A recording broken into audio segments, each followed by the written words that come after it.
ذالک الکتاب لا ریب فیہ ھدی للمتقین الذین یؤمنون بالغیب ویقیمون الصلاۃ ومما رزقناہم ينفقون. خود فرماتی ہے جب میں قرآن پڑھ رہا تھا قریب میرا گھوڑا بندھا ہوا تھا، وہ اچھلنے لگ گیا، کودنے لگ گیا، اور مجھے ڈر پیدا ہوا کہ قریب بچہ بھی سویا ہوا ہے اور بوڑھے کے کہیں ایسا نہ ہو کہ اچھل رہا ہے اسے نقصان نہیں ہو جائے.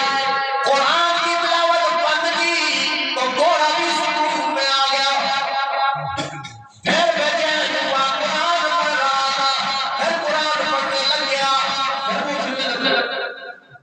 کہتے ہیں نماز کے اندر نفل کے اندر میں قرآن پڑھ رہا تھا، میں نے سلام پھیر دیا اس ڈر سے کہ کہیں اس بچے کو نقصان نہ ہو جائے. بڑا تھوڑا چل رہا پتہ نہیں کیا بات ہے.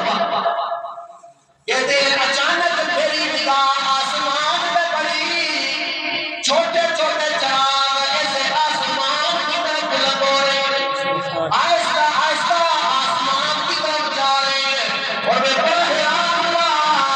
آسمان کی طرف بلند ہوتے ہوتے آسمان پہ غائب ہو گئے.